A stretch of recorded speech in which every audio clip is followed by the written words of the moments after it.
Hello students, আমাদের প্রত্যেকের সেটা ছিল আজকে আমরা ক্লাস 9 এর ফিজিক্যাল সায়েন্সে পরমাণু গঠন অ্যাটমিক স্ট্রাকচার যে চ্যাপ্টারটা শুরু করেছিলাম সেই চ্যাপ্টারটা কন্টিনিউ করবো।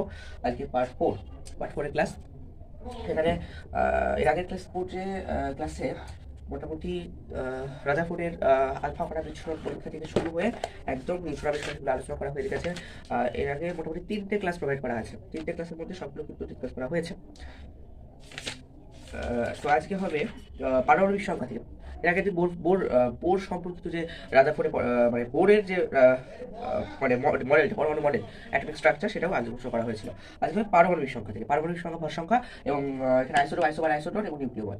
তো প্রথমে আরেকটা ক্লাসে ইলেকট্রন বিন্যাস হয়ে গেলেই চ্যাপ্টারটা শেষ হয়ে যাবে। তো প্রথমে পারমাণবিক সংখ্যা। পারমাণবিক সংখ্যা হচ্ছে কোনো মৌলের পরমাণু নিউক্লিয়াসে উপস্থিত মোট প্রোটন সংখ্যা। কোনো মৌলের পরমাণু নিউক্লিয়াসে উপস্থিত মোট প্রোটন সংখ্যাকে ওই মৌলের পারমাণবিক সংখ্যা বলা হয়। তাহলে কোনো একটা মৌল আছে, যেমন ধরে নিচ্ছি হাইড্রোজেন রয়েছে। তো হাইড্রোজেন পরমাণুর মধ্যে, হাইড্রোজেন হচ্ছে মৌল, তাহলে কোনো মৌলে হাইড্রোজেনের পরমাণুর মধ্যে, এটা হচ্ছে পরমাণু গঠন আর কি। তো এখানে যেটা মানে এটা হচ্ছে নিউক্লিয়াস, তো নিউক্লিয়াসের মধ্যে যে মোট প্রোটন সংখ্যা থাকে সেই প্রোটন সংখ্যাকেই বলা হচ্ছে পারমাণবিক সংখ্যা। পারমাণবিক সংখ্যার পরমাণু ক্রমাঙ্ক একই জিনিস, পুরো এক। আর ভর সংখ্যা মানে প্রোটন এবং নিউট্রনের যোগফল। তাহলে কোনো মৌলের পরমাণু নিউক্লিয়াসে যতগুলো প্রোটন সংখ্যা থাকে এবং নিউট্রন সংখ্যা থাকে তাদের সমষ্টি প্রোটন প্লাস নিউট্রন, এটা হচ্ছে থাকে। তাহলে পারমাণবিক সংখ্যা ভর সংখ্যা হয়ে গেল। এবার একটা টার্ম এখানে দেওয়া হয়েছে, সেটা হচ্ছে যে পারমাণবিক সংখ্যাকে মৌলের স্বকীয় ধর্ম বলে। তো পারমাণবিক সংখ্যাকে মৌলের স্বকীয় ধর্ম বলে মানে কোন একটা মৌলের মধ্যে যতটা প্রোটন সংখ্যা থাকে, তাহলে প্রোটন সংখ্যা দিয়ে আমরা মৌলটাকে চিহ্নিত করতে পারি। কিভাবে? প্রোটন সংখ্যা দিয়ে আমি যদি প্রোটন সংখ্যা বলি 20, তাহলে 20 প্রোটন সংখ্যা দিয়ে ক্যালসিয়াম মৌলটাকে বোঝানো হবে। যখনই 19 লেখা হবে, যখন এখানে 19 লেখা হবে তখন পুরো মৌলটাই চেঞ্জ হয়ে যাবে। যখন ওখানে 19 লেখা হবে তখন পুরো মৌলটাই চেঞ্জ হয়ে যাবে। কিভাবে চেঞ্জ হয়ে যাবে? যখন এখানে 19 লেখা হবে সেটা হচ্ছে পটাশিয়াম মানে পটাশিয়ামের পটাশিয়াম মৌল হয়ে যাবে। যদি এখানে 1 লিখে হাইড্রোজেন হবে, যদি পারমাণবিক সংখ্যা বা প্রোটন সংখ্যা যদি 3 হয় লিথিয়াম হবে। এইভাবে হচ্ছে নির্ণয় করা হয়। তাহলে কোনো একটা মৌলের যেটা পারমাণবিক সংখ্যা সেটা কিন্তু পুরো ঠিক আছে। যদি এখানে 3 হয়, পারমাণবিক সংখ্যা 3 হয়, তাহলে সেটা দ্বারা লিথিয়ামকে বোঝানো হবে। তার জন্য কোনো মৌলের পারমাণবিক সংখ্যা ওই মৌলের ভৌত এবং রাসায়নিক ধর্মটাকে কিন্তু নিয়ন্ত্রণ করে। ঠিক আছে, পারমাণবিক সংখ্যা সর্বত্র থাকতে পারে। তাহলে পারমাণবিক সংখ্যাকে মৌলের স্বকীয় ধর্ম বলা হয়। এখানে টেক্সটবুকে দেওয়া আছে যে প্রতিটা মৌলের পারমাণবিক সংখ্যা কিন্তু নির্দিষ্ট। প্রতিটা মৌলের পারমাণবিক সংখ্যা নির্দিষ্ট। পারমাণবিক সংখ্যা বা নিউক্লিয়াসের প্রোটনের সংখ্যা মৌলের রাসায়নিক ধর্ম ও প্রকৃতি নির্ধারণ করে। আর প্রোটনের সংখ্যা যদি পরিবর্তিত হয় তাহলে পরমাণুর রাসায়নিক ধর্ম কিন্তু পরিবর্তন, অর্থাৎ নতুন কিন্তু মৌল কিন্তু সৃষ্টি হয়।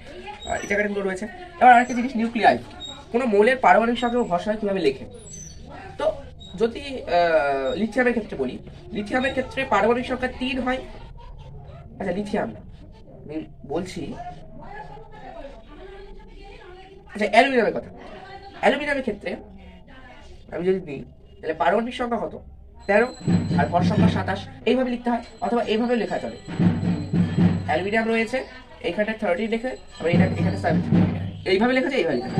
তো বলছে যে সাধারণত কোনো মৌলের পরমাণু চিহ্নের বাম দিকে, সাধারণত কোনো মৌলের পরমাণু চিহ্নের মানে পরমাণু চিহ্নের বাম দিকের নিচে প্রোটন সংখ্যা লেখা হয় এবং পরমাণু ক্রমাঙ্ক এবং বাম দিকে পরমাণু ক্রমাঙ্ক এবং বাম দিকে কি করে ডান দিকের উপরে ভর সংখ্যার দিকে নির্দিষ্ট ভর সংখ্যা পারমাণবিক সংখ্যা বিশিষ্ট পরমাণু বা নিউক্লিয়াসটিকে কিন্তু প্রকাশ করা হয়। তো যেমন কোনো মৌলের চিহ্ন এক্স হয়, একটা সাপোজ ধরছে যেমন একটা ঠিক আছে। এবার এর ভর সংখ্যা যদি এ হয় তাহলে এভাবে লিখবো এবং পরমাণু ক্রমাঙ্ক জেড এভাবে লিখবো। এখানে দেখিয়েছি যদিও এভাবে লিখতে হয়। তো এই যে ভর সংখ্যা বিশিষ্ট পরমাণু যে নিউক্লিয়াস সেটাকে বলা হচ্ছে নিউক্লিয়াই। এটা টেক্সটবুকের মধ্যে দেখবে থাকবে। এই জায়গাগুলো হয়ে গেল। তাহলে এই টার্মগুলো মনে রাখতে হবে। এবার এখানে একটা জিনিস আইসোটোপ, আইসোবার এবং আইসোটোপ। আচ্ছা, আইসোটোপ ক্লাস 8 একটুখানি ছিল, পরমাণুর পদার্থের গঠন চ্যাপ্টারে ক্লাস 8 ছিল। তো সেখানে ছিল আইসোটোপ, আইসোবার পর্যন্ত ছিল, আইসোটোপ ছিল না। আজকে দেখবো আইসোবার কি। কোনো মৌলে, আচ্ছা একই মৌল, ঠিক আছে, দুটো মৌল হবে, দুটো মৌল নিতে হবে। এদের ক্ষেত্রে দুটো মৌল নিতে হয়, দুটো মৌল এবং সেটা একই মৌল হবে। একটু বললাম যে পারমাণবিক সংখ্যা কোনো মৌলের স্বকীয় ধর্ম। বা সেই মৌলটার ভৌত এবং রাসায়নিক ধর্ম নির্ণয় হয়। এবার যেহেতু পারমাণবিক সংখ্যা ওই মৌলর ভৌত এবং রাসায়নিক ধর্মগুলোকে নির্ণয় করছে, সেহেতু বলতে পারি যে পারমাণবিক সংখ্যা সমান হলে, যেহেতু আইসোটোপ মানে প্রোটন সংখ্যা বা পারমাণবিক সংখ্যাগুলো সমান হয়, তাহলে মৌলগুলো একই হবে। কেন একই না হয়? তার কারণ হচ্ছে পারমাণবিক সংখ্যা একই হলেই কিন্তু মৌল দুটো একই হবে। যেই মাত্র পারমাণবিক সংখ্যা আলাদা হয়ে যাচ্ছে, তখনই সেটা অন্য মৌল হয়ে যাচ্ছে। তার জন্য যখন আইসোমার বলা হচ্ছে, যখন প্রোটন সংখ্যা নেওয়া হচ্ছে না, মানে প্রোটন সংখ্যা সমান হচ্ছে না আইসোমারের ক্ষেত্রে, আইসোটোপের ক্ষেত্রে, তখন মৌলগুলো আলাদা হয়। কেন আলাদা হয়? তার কারণ প্রোটন সংখ্যা সমান হলেই দুটো মৌল একই হবে, আদারওয়াইজ হবে না। আপনারা খেয়াল করে দেখবে যে আইসোটোপের সংখ্যাতে দুটো যে মৌল নেওয়া হচ্ছে, সেই দুটো মৌল একই হয়, কিন্তু আইসোমার এবং আইসোটোপের ক্ষেত্রে যে দুটো মৌল নেওয়া হচ্ছে, সেই দুটো মৌল একই হয় না। এবার বুঝবো আইসোটোপ কি। তো আইসোটোপ আইসোটোপ হচ্ছে একই মৌলের বিভিন্ন পরমাণু, একটাই মৌল হবে কিন্তু তাদের অ্যাটমিক স্ট্রাকচারটা ভিন্ন হবে। মানে একই মৌলে বিভিন্ন পরমাণু, যাদের পারমাণবিক সংখ্যা সমান হয়, কি বললাম, যাদের পারমাণবিক সংখ্যা সমান হয় তাদেরকেই যাদের পারমাণবিক সংখ্যা সমান হয় তাদেরকে পরস্পর আইসোটোপ বলে। তাহলে আইসোটোপের প্রোটন সংখ্যাটা সমান হয়, ঠিক আছে। আরেকটা জিনিস হচ্ছে, এখানে আইসোটোপের ক্ষেত্রে যখন আইসোটোপ বানানটা লিখছি, আইসোটোপের লাস্টে প আছে, তার প্রোটন সংখ্যা সমান, এইভাবে চিনতে হয়। আইসোটোপের ক্ষেত্রে র আছে, তার ভর সংখ্যা সমান হবে। আইসোটোপের ক্ষেত্রে দন্তে র আছে, তার নিউট্রন সংখ্যা সমান, এইভাবে চিনতে হবে, হয়েছে। তাহলে প্রোটন সংখ্যার এক্সাম্পল লেখা যেতে পারে, হাইড্রোজেনের যে তিনটে আইসোটোপ আছে, সেই তিনটে আইসোটোপ লিখতে পারে। হাইড্রোজেন আইসোটোপ কি? এক। হাইড্রোজেনের আইসোটোপগুলো পারমাণবিক সংখ্যা এক। এখানে একটা কথা বলি, এখানে হাইড্রোজেনের যে পারমাণবিক সংখ্যাগুলো লিখলাম এক, ঠিক আছে। প্রথমটা হচ্ছে সাধারণ হাইড্রোজেন, এবার ওইগুলোর নাম আর কি, ঠিক আছে। হাইড্রোজেনের আইসোটোপগুলোর নাম, প্রথমটা এটা হচ্ছে প্রোটিয়াম বা সাধারণ হাইড্রোজেন। এখানে খেয়াল করে দেখবে, আমরা কোনো একটা মৌলের ক্ষেত্রে নিউট্রন সংখ্যা কীভাবে নির্ণয় করি? এই ভর সংখ্যা থেকে পারমাণবিক সংখ্যা মাইনাস করে নিউট্রন সংখ্যা লেখা হয়। তাহলে এখানে যদি আমি দুটোকে মাইনাস করি, 1 - 1 করি, তাহলে আমার আনসার হচ্ছে 0। তাহলে নিউট্রন বিহীন একটা পরমাণু যদি এক্সাম্পল বলে, তাহলে লিখতে হবে সাধারণ হাইড্রোজেন বা প্রোটিয়াম।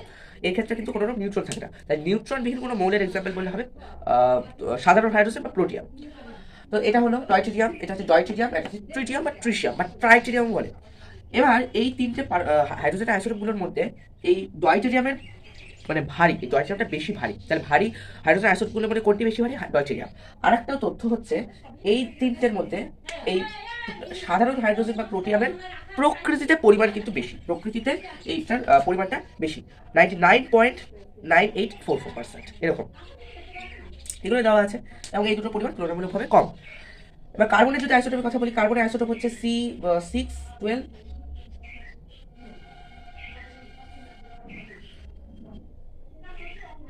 তাহলে এই তিনটে হচ্ছে কার্বনের আইসোটোপ, ঠিক আছে। যদি অক্সিজেনের বলি, অক্সিজেনের পারমাণবিক সংখ্যা hydrogen, helium, lithium, beryllium, boron, carbon, nitrogen, oxygen 8 নম্বরে থাকছে। তাহলে 8 পারমাণবিক সংখ্যাগুলো 8 হবে, বুঝতে হবে। এবার এটা ক্ষেত্রে কি হবে? 16 হবে, 17 হবে, 18 হবে। তাহলে এই হচ্ছে তিনটে। এইভাবে অনেক সময় জিজ্ঞাসা করে, হয়তো বলে দিল এই হাইড্রোজেনের ক্ষেত্রে এদের মধ্যে পরস্পরের কি সম্পর্ক, এটা হবে তখন আইসোটোপ। আমি এরকম টাইপের একটা প্রশ্ন শর্ট কোশ্চেন লিস্টের মধ্যে দিয়েছিলাম যে এই যে অক্সিজেনের এদের মধ্যে সম্পর্ক কি, তাহলে আইসোটোপ হয়ে যাবে। তার কারণ হচ্ছে এরকম যে প্রোটন সংখ্যাগুলো যেহেতু সমান। এরপরে হচ্ছে আইসোবার। আইসোবারের ক্ষেত্রে র আছে, তাহলে ভর সংখ্যা সমান। তাহলে এবার বললাম পারমাণবিক সংখ্যা যেই মাত্র আলাদা হয়ে যাচ্ছে, তার তখন মৌলগুলো আলাদা হয়ে যাবে। তাহলে একটা আইসোবারের যদি এক্সাম্পল নিই, একটা নিলাম লোহা এবং নিকেলের মধ্যে, এদের যদি দেখি এদের ভর সংখ্যাটা সমান, কিন্তু পারমাণবিক সংখ্যা আলাদা। তো যেই মাত্র পারমাণবিক সংখ্যা আলাদা হয়ে গেল, সেই মাত্রই মৌল দুটো চেঞ্জ হয়ে গেল, তার কারণ পারমাণবিক সংখ্যাকে মৌলের সক্রিয় ধর্ম বলে। তো বিভিন্ন মৌলের পরমাণু যাদের হচ্ছে পারমাণবিক সংখ্যা ভিন্ন হয় কিন্তু মানে ভর সংখ্যাটা সমান হয়, তাদেরকে আইসোবার বলে। আইসোবারের গল্প শেষ। এবার আইসোবারদের ভর সংখ্যা সমান হলেও আইসোবারদের ক্ষেত্রে ভর সংখ্যা সমান, তাদের প্রকৃত মানে সামনে পার্থক্য আছে। প্রোটন এবং নিউট্রনের ভর সংখ্যা প্রায় সমান মনে হলেও, প্রোটন এবং নিউট্রনকে একত্রে ভর সংখ্যা বলছে, তো এই প্রোটন এবং নিউট্রনকে একত্রে নিউক্লিয়ন বলে। নিউক্লিয়ন এখানে টার্ম, যে টার্মগুলোর মধ্যে একটা দিয়েছি, নিউক্লিয়ন। নিউক্লিয়ন হচ্ছে neutron plus proton, proton plus neutron is equal to nucleon, ঠিক আছে। সেটা লেখা হয়েছে।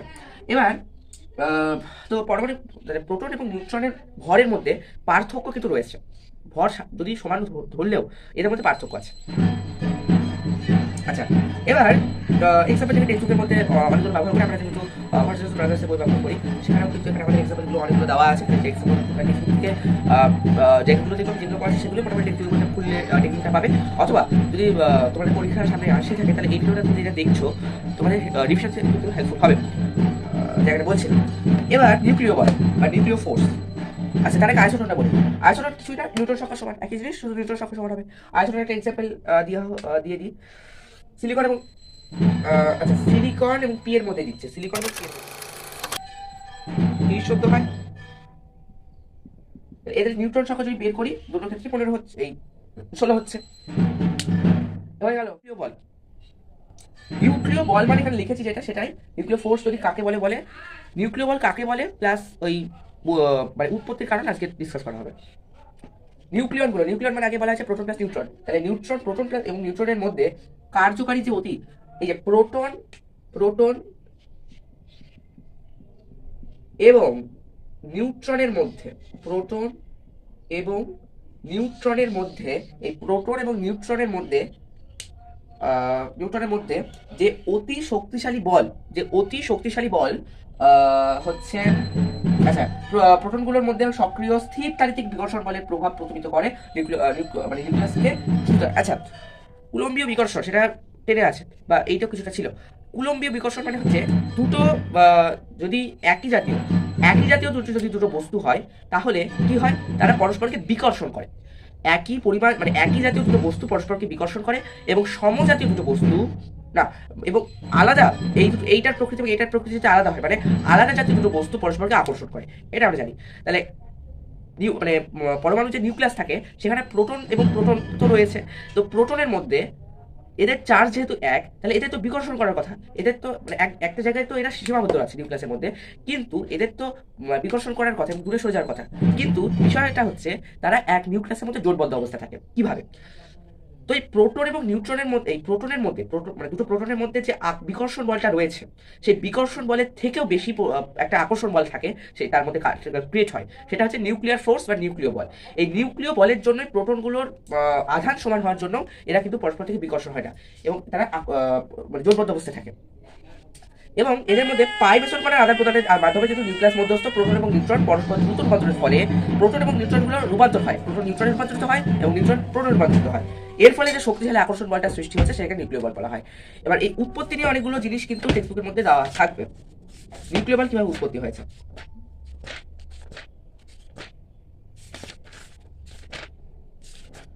তো বিজ্ঞানী ওয়ার্নার হাইসেনবার্গ তার প্রস্তাবিত প্রোটন এবং নিউট্রন প্রকল্পের, এটা তার তত্ত্ব, বলছেন যে মাধ্যমে নিউক্লিয় বলের সৃষ্টির কারণ ব্যাখ্যা করেন। এই ধারণা অনুযায়ী নিউক্লিয়াস মধ্যস্থ প্রোটন এবং নিউট্রন, নিউক্লিয়াস মধ্যস্থ প্রোটন এবং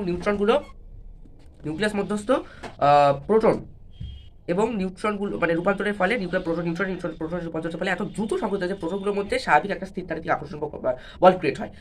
এবার সুতীব্র আকর্ষণ বলের উদ্ভব হয়, যা নিউক্লিয়নগুলোকে জোটবদ্ধ রাখে, একেই নিউক্লিয় বল বলা। কিন্তু পরবর্তীকালে জার্মানি বিজ্ঞানী হিদেসি ইউকাওয়া তত্ত্ব অনুসারে তিনি দেখান যে পাই মেসন কণা